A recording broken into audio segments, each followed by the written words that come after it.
Murakaza neza nanone muri uru ruhererekane aho turi kugenda dusobanura chapitre kuri chapitre y'igitabo Ongera ubwenge bwawe mu by'imari.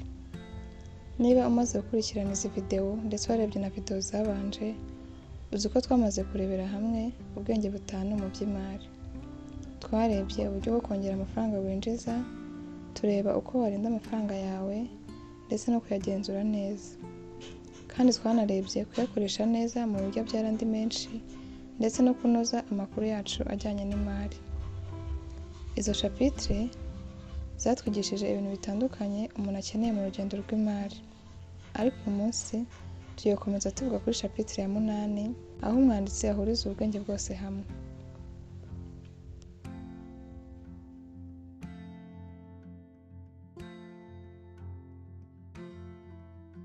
Iyi chapitre ya 8 umwanditsi yayise ubunyangamugayo mu by'amafaranga. Iyi chapitre ituma umuntu atekereza imibereho ye mu by'imari mu buryo bushya. Si ukumenya ikintu kimwe gusa, ahubwo ni ukureba niba ibice byose by'ubuzima bwawe bw'imari biri gukorana neza kandi bifite ubunyangamugayo nyabwo. Niba ushaka kubaka ubukire bw'igihe kirekire aho guhora ukorera amafaranga gusa cyangwa wanayabona agahita ashira, iyi chapitre ni ingenzi cyane. Muri iyi chapitre yitwa ubunyangamugayo mu by'imari, umwanditsi atangira avuga ko yasobanuye ubwenge butanu mu by'imari. Yasobanuye uburyo bwo kongera amafaranga winjiza, uburyo bwo kurinda amafaranga yawe, uburyo bwo kuyagenzura neza, uburyo bwo gukoresha amafaranga yawe kugira ngo abyare andi menshi ndetse no kunoza amakuru yawe ajyanye n'imari. Asobanura ko ubukire nyabwo n'intsinzi mu by'imari bidaturuka ku kuba uri umuhanga mu gice kimwe gusa cyangwa bibiri, ahubwo biva ku kugira ubunyangamugayo mu by'imari. Bivuze ko ibyo bice byose bigomba kuba bikomeye kandi bikorana neza, kandi ikindi bigomba kuba bihuye n'intego yawe ndetse n'indangagaciro zawe. Iyi chapitre ihindura uburyo umuntu areba amafaranga. Iva ku kwiga ubwenge butandukanye ikinjira mu kubaka uburyo bwuzuye bwo gutekereza no gukoresha amafaranga neza. Umwanditsi atubwira ko iyo ibi byose bidakomeye neza, n'umuntu winjiza amafaranga menshi ashobora gukomeza kuba mu bukene, kandi n'umuntu uzigama cyane ashobora kutazigera biba ku bukire nyabwo. Umwanditsi asobanura ubunyangamugayo mu buryo bushya iyo ugeze ku mafaranga. Abantu benshi batekereza ko ubunyangamugayo ari ukuba umuntu atiba cyangwa utabeshya gusa, ariko hano ubunyangamugayo mu by'imari bivuga kugira ubumenyi bwuzuye ku bice byose by'ubwenge mu by'imari, kubikoresha byose hamwe neza, ndetse no gukora ku buryo ubuzima bwawe mu by'imari butagira intege nke aho ariho hose. Bisobanuye kandi ko uburyo ukoresha amafaranga yawe bigomba kuba bihura n'inzozi zawe ndetse n'indangagaciro zawe z'igihe kirekire.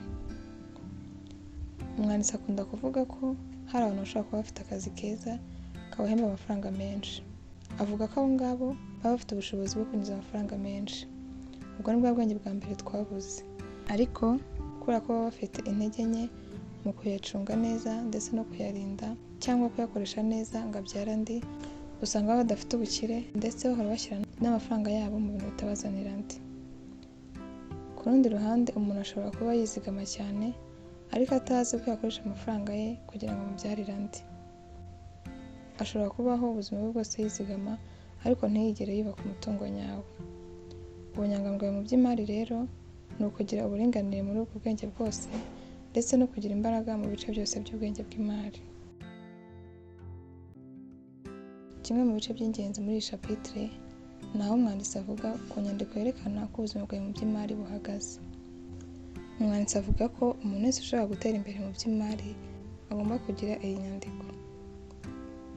Iyi nyandiko iba igizwe n'ibice bibiri. Inyandiko ya mbere iba yerekana amafaranga winjiza ndetse n'ayo ukoresha. Igaragaza ingano y'amafaranga winjiza ndetse ikagaragaza n'ingano y'amafaranga ukoresha. Inyandiko ya kabiri iba igaragaza umutungo ufite cyangwa imyenda ufitiye abandi. Igaragaza ibyo utunze bifite agaciro, ikagaragaza n'imyenda ufite cyangwa ibindi bintu bigutwara amafaranga.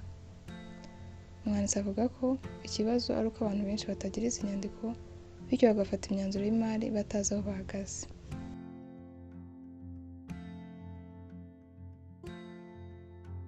Muri iki gice agaruka ku itandukaniro riri hagati ya asset na liability. Assets twavuze ko ari ikintu kikuzanira amafaranga liability ari ibintu bihora bigutwara amafaranga. Asset ni ibintu bihora bikuzanira amafaranga. Urugero, amazu akodeshwa, ubucuruzi, amafaranga washoye cyangwa ibindi bintu bikuzanira amafaranga. Naho liability ni ibintu bihora bigutwara amafaranga nk'imodoka ihenze ndetse n'ibindi.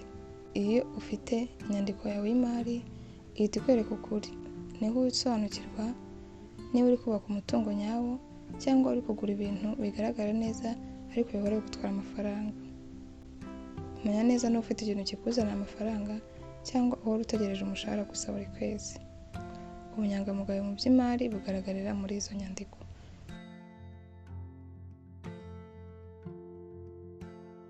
Umwanditsi avuga ko abantu benshi bakunda guhabwa inama ngo izigame gusa, wirinde imyenda cyangwa shora amafaranga yawe ahantu hose. Avuga ko ibi bishobora kuba bitagikora neza nk'uko byakoraga mbere. Ubutumwa bwe bukuru ni uko ugomba kubaka ubushobozi bwawe binyuze mu kwiga ndetse no kumenya gufata ingamba. Avuga ko ugomba guhora uzamura ubumenyi bwawe mu by'imari kugira ngo usobanukirwe neza ndetse unamenye uko wakoresha amafaranga yawe kugira ngo ahore akubyarira andi. Avuga ko kugira ubwenge mu by'imari bwuzuye bikenewe cyane muri iki gihe. Umwanditsi ashishikariza abantu kwibanda ku mutungo ubaha amafaranga, gukomeza kunoza aho bafite intege nke ndetse no kwemera ukuri aho gukurikira amarangamutima gusa. Umwanditsi agira abantu inama ko ushobora gutangira nonaha gukora inyandiko yerekana uko imari yawe ihagaze. Ugomba kwandika amafaranga yose winjije ndetse n'ayo wakoresheje, ukareba aho ufite intege nke mu by'imari ndetse ugasobanukirwa no gutangira gushora amafaranga mbere yo kwishyura ibindi byose. Ugomba gukomeza kwiga ndetse no gusobanukirwa ibijyanye n'imari, ukubaka uburyo bwagufasha gukemura ibibazo byawe by'ubukungu, ukanamenya gukoresha amafaranga mu buryo bujyanye n'intego zawe z'igihe kirekire. Muri iyi chapitre umwanditsi atwibutsa ko gukira bitava ku mahirwe cyangwa ku bindi bintu, biva ku kubaka ubwenge mu by'imari bwuzuye ndetse no kuba ufite ubunyangamugayo. Iyi chapitre ihindura umuntu akava ku kwibaza ni iki nkwiriye kumenya, agatangira kwibaza ni muntu ki nkwiriye kubaho. Ubwisanzure nyabwo mu by'imari ububona igihe ibi bice byose by'ubwenge bw'imari bikorana neza nk'ikintu kimwe kandi bwose busobanukiwe neza, kuko bigufasha kugera ku bukire nyakuri ndetse no kubaka umutungo uzajya urukuzanira amafaranga. Bikwigisha uko wahangana n'ibibazo by'amafaranga ndetse no kubona amahirwe aho abandi batayabona.